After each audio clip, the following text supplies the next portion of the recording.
Welcome to the SVG-TV news for Friday, August 8th. I'm Khalil Kato with the details. Members of the Public Health Surveillance Committee are confident that they are prepared to effectively react in the event of an outbreak of the deadly Ebola virus here in St. Vincent and the Grenadines. Co-chair of the committee, Fisheries Roach, made the comment during an interview with SVG-TV News earlier today.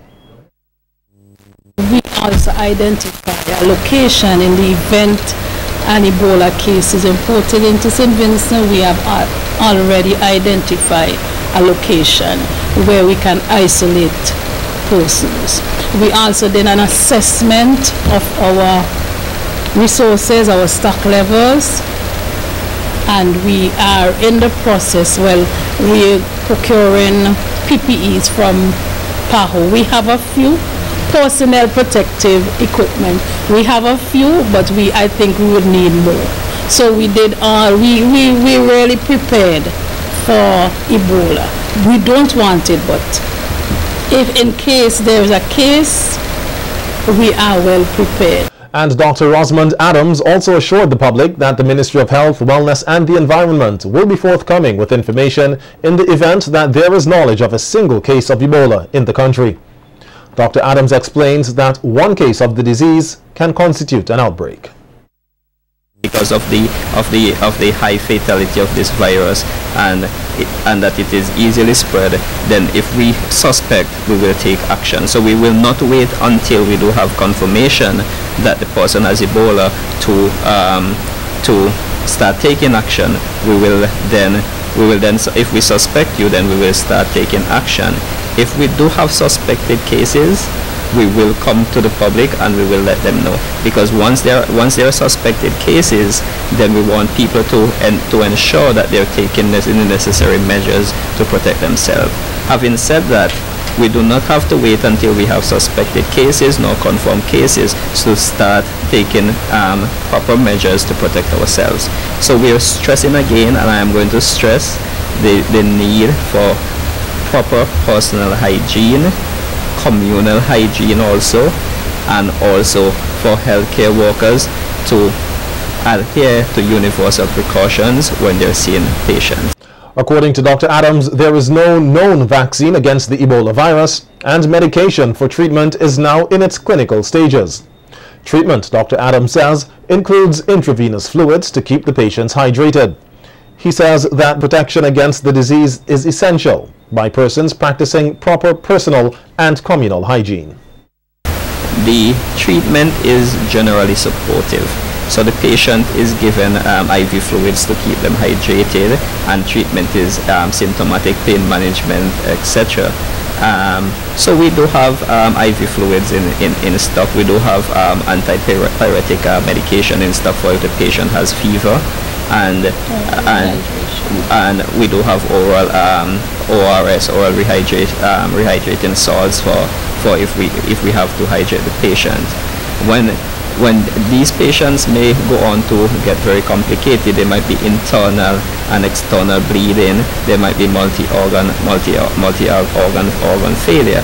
But this we cannot prevent. Once the patient is properly hydrated, the patient is treated symptomatically. We can just hope for the best outcome of these patients.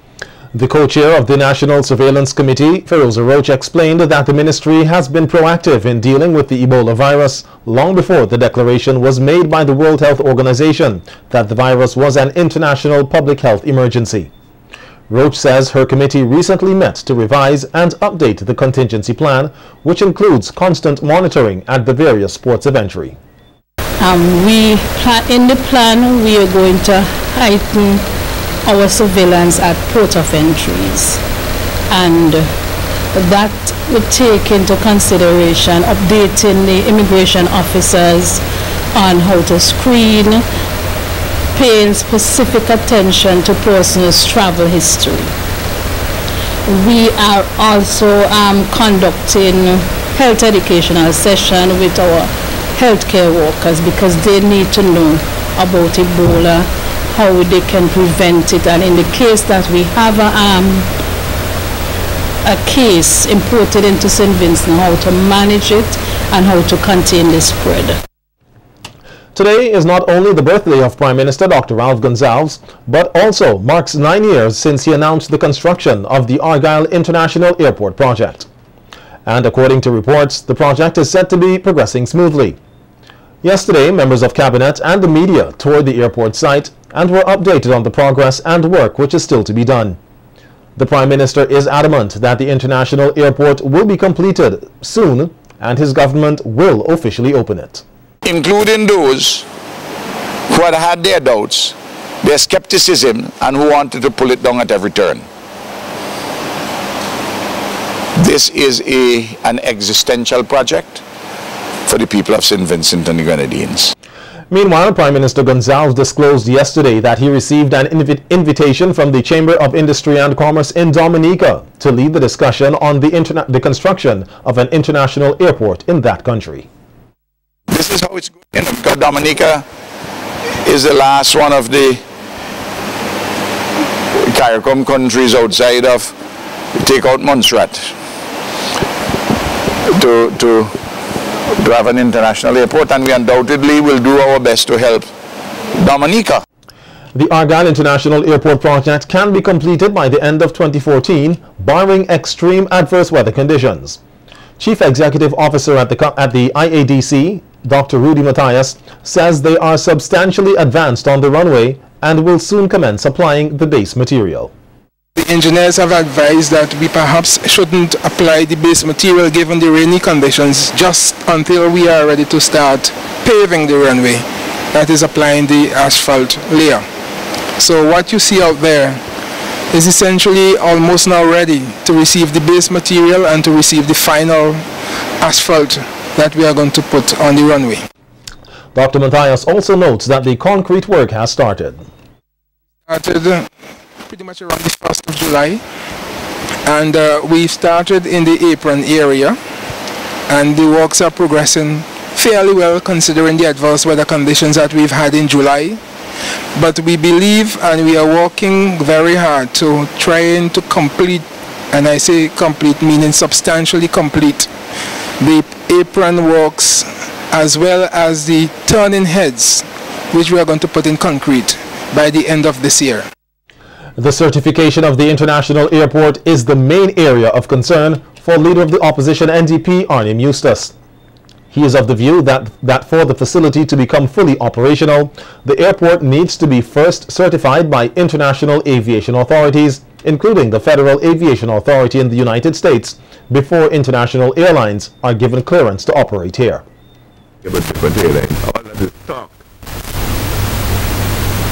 Nothing can happen unless we certify.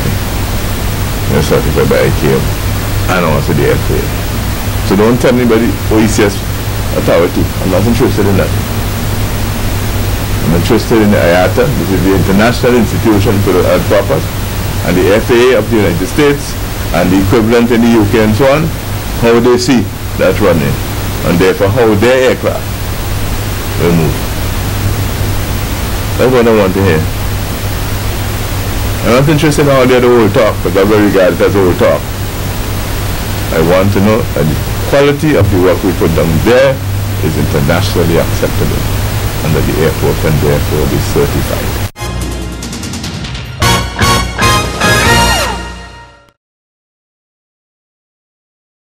Contrary to what is being touted on various media here, the government of SVG has not signed any fishing agreements with Taiwan.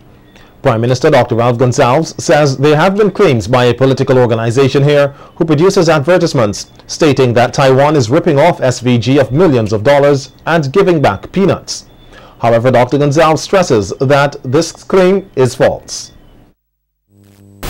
Other persons on talk radio talking it, and I just heard the candidate for the opposition in Central Leeward put it even nastier, that we are getting wax apples and they're getting our fish, and it's not a good bargain. It's all pure nonsense, and it is a propaganda which is false, and it is an immense distortion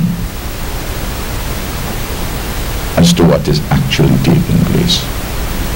When I came to office, I did not need an agreement on fishing in our waters by Taiwanese vessels, either by Sir James or by Mr. Eustace, who was there for 5 months, who preceded me in office. And I certainly have not signed any shipping, any fisheries agreement. There is said to be a direct correlation between a functioning economy and the number of persons on welfare. Leader of the opposition, Arnim Eustace, made this case that unless the economy is on sound footing, the amount of persons on welfare will continue to rise. And Eustace says should his party form government, strategies are already being discussed to resolve the issue regarding welfare. Let's just say you have $20 million that you want to put in welfare per year. But you have 15,000 recipients of welfare. If the economy is growing, that 15 will come down over 3 years to 10. But you still have your 20 million allocation. For each person on welfare will get something better. And while the economy grows, more and more people will come off of welfare. And therefore you'll find yourself over time having to devote less to welfare because more people are employed. That is the reality. The leader of the opposition further stated that the present administration takes credit for the work it has done in the area of welfare, but the objective should be to get persons off of welfare. I hate to hear boasts, oh, 20 people in the welfare, oh, we're paying for them. We shouldn't be boasting of the number of persons increasing welfare. We should be boasting how many we take off of welfare by providing them employment. And government's limits in terms of further employment are almost zero. We have to develop the private sector, facilitate their development, not do it, Government will facilitate their development by providing the necessary concessions and policy framework, the necessary macroeconomic environment to the private sector can flourish. Once a critic of the Youth Empowerment Services or YES program, the opposition leader now says he has a plan for persons on the program should his political party win the next general elections. Eustace told SVG-TV News that he is not convinced that the individuals currently on the program receive sufficient training. The opposition leader was also of the opinion that not enough is being done in the area of information communication technology, ICT. Eustace further explains that one of the avenues an NDP administration would be exploring is to seek foreign investment from outsourcing companies such as Discovery Works and offer incentives to help attract these businesses here. One of the things I would do, work hard, and we have legislation to attract one of those enterprises in one of them. Some of them start off with 500,000 people in. You get 2 or 3 of those in Siemens by providing necessary incentives. It's 1,500 people put into work. One of the ideas I have, and we have taken it on board in terms of what we'll do in our next manifesto. You see the YES program workers who get in $400 a month? I'm prepared to offer concession to an investor who comes in to put in one of those enterprises in about 500 people. You get some of the YES workers. We continue to pay them for 6 months. That's a concession for him. He pays them the difference in their salary. Let us say he's going to pay them $1,000 a month, and they get 400 from YES program. The other 6, the government. When the 6 months is up, we pay the full 1,000. And we take another set of YES program workers and get them into it. There are a lot of YES program workers not really doing any work, Nobody's really training them in the time that they're there. The 13 Vincentians who received scholarships under the 2014 Taiwan Scholarship Program are being challenged to make SVG proud. While speaking at today's presentation of the scholarships, Minister of Education Gerlin Miguel told the recipients that it is important that they not only represent themselves, but families and SVG to the fullest. When we are dead, and you can't pick up the phone and call us and say, Mommy, I have a problem, can you help? When we are dead, you can't do that. You will have to be standing on your own. And so this is what we are preparing you for. And we are doing this with the help of the Republic of China on Taiwan. I have a prepared speech here, you know, but I just feel deep within my belly that I've got to talk to you. I've got to talk to you as a mother and as a teacher and to let you know how serious this is. Taiwan Ambassador Weber Shi congratulated the recipients and urged them all to take full advantage of the opportunity. The Taiwan Scholarship is further about our existing cultural relations and boosted the friendship to the extent beyond the government-to-government relations. For all recipients today, I encourage you to work hard in Taiwan and also try to appreciate the beautiful culture and warm hospitality of Taiwan. I wish you every success in Taiwan in the years to come. Meanwhile, Kimette Robertson, one of the recipients of the scholarships, expressed gratitude on behalf of her colleagues. Firstly, I would like to thank the Honorable Prime Minister and his government for the excellent relationship that they have maintained over the years with the government of the Republic of China on Taiwan. For it is through this relationship that such opportunities have materialized for Vincentians to pursue studies in Taiwan. So, Honorable Prime Minister, we want to thank you and the government for maintaining such an excellent relationship.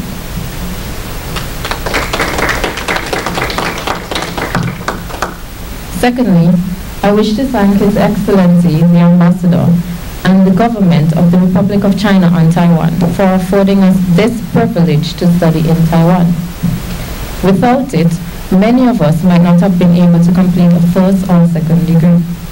Thanks to Taiwan's Ministry of Foreign Affairs and the International Cooperation and Development Fund for awarding us the 2014 Taiwan Scholarships and ICDF Scholarships respectively. For this, we are deeply indebted. In more academic assistance news, 35 full scholarships and 2 vouchers of assistance were handed over by the Royal St. Vincent and the Grenadines Police Force yesterday to students entering secondary schools at the start of the new school year in September.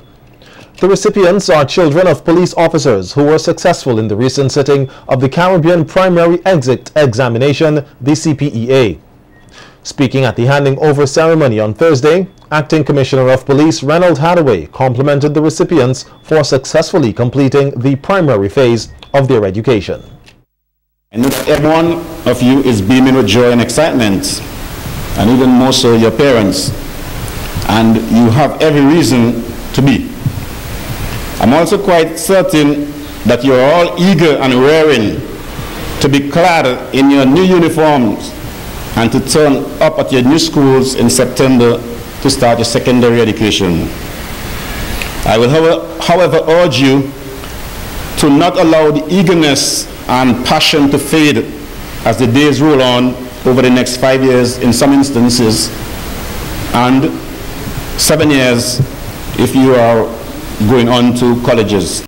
Meantime, Barrister-at-Law Ronald Roberts told the recipients that they are very privileged to receive this assistance, since the RSVG Police Force scholarships are not given to any ordinary student, but only to those children of the men and women who serve this nation daily. I congratulate each and every one of you for having passed your CPEA exams and arriving at this juncture. This award signals that the Royal St. Vincent and the Grenadines Police Force has invested its resources in you and demonstrated its commitment to your educational development.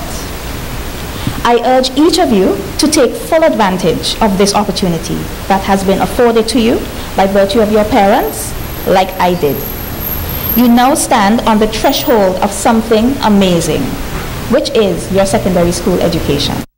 The SVG Human Rights Association has spoken out against the organizers and all those associated with the recently held Bikini Babes pageant, which took place last Saturday night at the Layu Hard Court. According to a release from the association, the show has brought the dignity of women into disrepute. The association is now calling on the organizers to make a public apology to all women in SVG.